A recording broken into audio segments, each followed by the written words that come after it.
സ്വാഭാവികമായിട്ടും ഇന്നിപ്പോൾ ഈ നിയമസഭ ഈ അപസർപ്പക കഥകൾ മാറ്റി നിർത്തി ഇത്തരം എന്താ പറയുക ജനങ്ങൾക്ക് ആവശ്യമായിട്ടുള്ള കാര്യങ്ങളൊക്കെ ചർച്ച ചെയ്യാൻ തയ്യാറായി എന്നത് തന്നെ വളരെ എന്താ പറയുക വളരെ മികച്ച ഒരു തീരുമാനമായി വിലയിരുത്തിയാണ്. അതോടൊപ്പം ഇവിടെ ചർച്ച ചെയ്യപ്പെട്ട വിലക്കയറ്റം, ഈ വിലക്കയറ്റം എന്ന് പറയുന്നത് കേരളത്തിലെ സാമ്പത്തിക മേഖലയ്ക്കകത്ത് കഴിഞ്ഞ 9 മാസത്തെ കണക്ക് മാത്രം എടുത്ത് പരിശോധിച്ചാൽ നമുക്ക് മനസ്സിലാവും.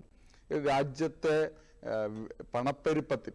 രാജ്യത്ത് പണപ്പെരുപ്പം 4.26% നിന്ന് 1.55% വരുമ്പോഴും ഇവിടെ കേരളത്തിൽ കഴിഞ്ഞ 9 മാസം മാത്രം, ഈ കഴിഞ്ഞ നമ്മുടെ ഓണം ഉൾപ്പെടെ കഴിഞ്ഞ ഒരു ഉത്സവ സീസൺ കഴിഞ്ഞു പോയ 9 മാസത്തിൽ മാത്രം 6.76% നിന്ന് 8.89% കേരളത്തിലെ ഈ പണപ്പെരുപ്പം മാറുകയാണ്.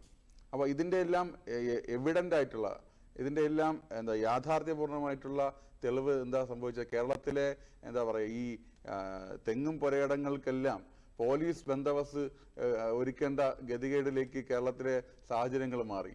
കേരളത്തിൽ എവിടെയെങ്കിലും തെങ്ങുണ്ടെങ്കിൽ അവിടെ ഓരോ പോലീസുകാരെ ഇട്ട് സംരക്ഷിക്കേണ്ട രീതിയിലേക്ക് തേങ്ങയ്ക്കും തേങ്ങയുടെ അനുബന്ധ ഉൽപ്പന്നങ്ങളായിട്ടുള്ള എണ്ണ അടക്കമുള്ള വെളിച്ചെണ്ണ അടക്കമുള്ള കാര്യങ്ങൾക്ക് അത് ചെറിയ വിലക്കയറ്റാണോ? നമ്മൾ 120 രൂപയ്ക്കും 160 രൂപയ്ക്കും 180 രൂപയ്ക്കൊക്കെ 1 ലിറ്റർ വെളിച്ചെണ്ണ വാങ്ങിയിരുന്നെടുത്ത് 500ഉം 550ഉം കൊടുത്ത് നമ്മൾ വാങ്ങിയതെല്ലാം ഇതെല്ലാം നമ്മുടെ അനുഭവമാണല്ലോ. അപ്പോൾ ഇത്തരത്തിൽ നമ്മുടെ ഏറ്റവും ഇപ്പോൾ നേരത്തെ ചർച്ച ചെയ്ത അല്ലെങ്കിൽ ചർച്ചയിൽ പങ്കെടുത്ത അദ്ദേഹം സൂചിപ്പിച്ചത് ഇതെല്ലാം എന്താ പറയുക വിലക്കയറ്റം എന്ന് പറയുന്നത് പോസിറ്റീവായിട്ട് കാണണം എന്നുള്ളതാണ്. അത് എത്തരത്തിലാണ് അതിനെ പോസിറ്റീവായിട്ട് കാണേണ്ടതെന്നുള്ളത് ഞങ്ങൾ സാധാരണക്കാർക്ക് അത് മനസ്സിലാവുന്നില്ല. ഞങ്ങൾക്കിതെല്ലാം നെഗറ്റീവായിട്ടാണ്.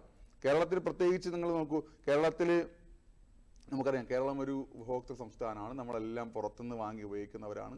കേരളത്തിൽ നമ്മളെന്നും കഴിക്കുന്ന അരിയുടെ നമ്മുടെ നെല്ലിൻ്റെ നമ്മൾ ഉപയോഗിക്കുന്ന അരിയുടെ ഏകദേശം ഒരു 1.5% മാത്രമാണ് നമ്മൾ കേരളത്തിൽ ഉൽപ്പാദിപ്പിക്കുന്നത്. അത്തരം ഒരു അവസ്ഥ നമ്മുടെ കേരളത്തിലുണ്ട്.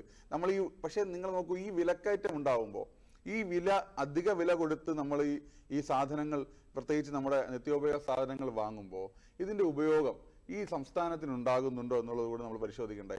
നമ്മുടെ കേരളത്തിലെ കാർഷിക മേഖലയ്ക്ക് അത് ഉണ്ടാകുന്നുണ്ടോ? കർഷകർക്ക് അതിന് ഗുണം ലഭിക്കുന്നുണ്ടോ? നമ്മുടെ നാളികേര കർഷകർക്ക്, നമ്മുടെ സാധാരണ നമ്മുടെ കർഷകർക്ക്, എല്ലാ മേഖലയിലുള്ള കർഷകർക്ക് അതിൻ്റെ ഗുണം ലഭിക്കുന്നുണ്ടോ? ലഭിക്കുന്നത് ആർക്കാ? ഇതിൻ്റെ പൂഴ്ത്തുവഴുപ്പും കരിഞ്ചന്തയും ഒക്കെ നടത്തുന്ന അന്യ സംസ്ഥാനങ്ങളിലെ ലോബികൾക്കും അന്യ സംസ്ഥാനങ്ങളിലെ ഈ പറയുന്ന സാമ്പത്തിക സിൻഡിക്കേറ്റുകൾക്കുമല്ലേ ഈ പറയുന്ന ഗുണം ലഭിക്കുന്നത്. അപ്പോൾ കേരളത്തിന് ഒരു ഗുണവും ലഭിക്കാത്ത വിലക്കയറ്റം. അതോടൊപ്പം തന്നെ പുതിയ GST സ്ലാബ് നമ്മൾ അനൗൺസ് ചെയ്തതിനു ശേഷം നിത്യോപയോഗ സാധനങ്ങൾ, പ്രത്യേകിച്ച് ഭക്ഷ്യ വിഭവങ്ങൾക്ക് എന്താ പറയുക 0% GST പ്രഖ്യാപിച്ചതിന് ശേഷം അതിപ്പോൾ നടപ്പാക്കുമല്ലോ. കേരളത്തിൽ നിങ്ങൾ കണ്ടില്ലേ, ഈ മിൽമ പാലിന് വില കൂട്ടാൻ പോവുകയാണ്. നമ്മുടെ ഈ പാലുൽപ്പന്നങ്ങൾക്കും മിൽമ പുറപ്പെടുവിക്കുന്ന അല്ലെങ്കിൽ ഉൽപ്പാദിപ്പിക്കുന്ന സാധനങ്ങൾക്ക് 5% തൊട്ട് 10% വരെ വില കൂട്ടാൻ പോകുന്നു എന്ന് പറഞ്ഞാൽ രാജ്യത്ത് GST ഇളവുകളിലൂടെ കേന്ദ്ര സർക്കാർ നടപ്പാക്കുന്ന ജനോപകാരപ്രദമായിട്ടുള്ള കാര്യങ്ങൾ, അതിൻ്റെ ഇളവുകൾ, അതുമൂലം ഉണ്ടാവേണ്ട ഈ പറയുന്ന വിലക്കയറ്റത്തിന് നിയന്ത്രിക്കാനുള്ള സാഹചര്യം, വില കുറയാനുള്ള സാഹചര്യം കേരളത്തിൽ ഇല്ലാതാകുന്നു. കേന്ദ്രം എങ്ങനെ വിലക്കയറ്റം ഇല്ലാതാക്കാൻ വേണ്ടി ശ്രമിച്ചാലും തങ്ങൾ വില വർദ്ധിപ്പിച്ചുകൊണ്ട് ജനങ്ങൾക്ക് അപ്രഖ്യാപിതമായിട്ടുള്ള നികുതി ചുമത്തിക്കൊണ്ട് വിലക്കയറ്റം വീണ്ടും രൂക്ഷമാക്കുന്ന സാഹചര്യമുണ്ട്. അതോടൊപ്പം തന്നെയാണ് നമ്മുടെ സംസ്ഥാനത്തെ നിത്യോപയോഗ ഉൽപ്പന്നങ്ങൾ നമുക്ക് ജനങ്ങൾക്ക് എത്തിച്ചു നൽകുന്ന പൊതുമേഖലാ സ്ഥാപനങ്ങളായിട്ട് സപ്ലൈകോ അടക്കമുള്ള സാഹചര്യം.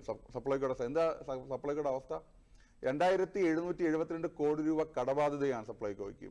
സപ്ലൈകോ ഈ ഓണ സമയത്ത് എന്താ ചെയ്തത്? 55% സബ്സിഡി കൊടുത്തുകൊണ്ടിരുന്ന സപ്ലൈകോ 35%ലേക്ക് നിത്യോപയോഗ 13 ഇനം നിത്യോപയോഗ സാധനങ്ങൾക്ക് സബ്സിഡി വെട്ടിക്കുറയ്ക്കുന്ന സാഹചര്യം കേരളത്തിലുണ്ടായത് നമ്മളെല്ലാം കണ്ടവരാണല്ലോ. അപ്പോൾ അത്തരത്തിൽ നമ്മുടെ സംസ്ഥാനത്ത് ഈ തരത്തിൽ വില നിയന്ത്രിക്കേണ്ട നിത്യോപയോഗ സാധനങ്ങളെ ജനങ്ങൾക്ക് യഥേഷ്ടം സബ്സിഡിയിലൂടെ ലഭ്യമാക്കേണ്ട സപ്ലൈകോയും മാവേലി സ്റ്റോറുകളും അടക്കമുള്ള സ്ഥാപനങ്ങൾ ഇത്തരം വിലക്കയറ്റത്തിന് ആക്കം കൂട്ടുന്ന സാഹചര്യം കൂടി നമ്മുടെ സംസ്ഥാനത്തുണ്ട് എന്നുള്ളതാണ് അതുമായി ബന്ധപ്പെട്ട് സൂചിപ്പിക്കാനുള്ളത്. അതുപോലെ തന്നെ നമ്മുടെ രാജ്യത്ത് പണപ്പെരുപ്പം നിയന്ത്രിച്ചു നിർത്താൻ വേണ്ടി കേന്ദ്ര സർക്കാരിന് കഴിയുമ്പോഴും പണപ്പെരുപ്പത്തെ അഴിച്ചുവിടുന്ന അത് പണപ്പെരുപ്പം യഥേഷ്ടം വർദ്ധിക്കുന്ന രീതിയിലേക്ക് സംസ്ഥാനത്ത് ഈ പണപ്പെരുപ്പത്തിന്റെ സാഹചര്യമുണ്ട്, വിലക്കയറ്റമുണ്ട്. ഇതിനെ നിയന്ത്രിക്കാതെ നോക്കുകുത്തിയായി, ഇതിനെ നിയന്ത്രിക്കാതെ ഒരു തരത്തിലും വിപണിയിൽ ഇടപെടാത്ത ഒരു സർക്കാരായി കേരളത്തിലെ ഇടത് സർക്കാർ മാറുന്നു. ഇത് ഇപ്പോഴെങ്കിലും ചർച്ചയ്ക്കെടുത്ത് പൊതുസമൂഹം ഇതിനെ ചർച്ച ചെയ്യുന്നത് വളരെ പോസിറ്റീവായിട്ടാണ് കാണുന്നത്. അടുത്തതായി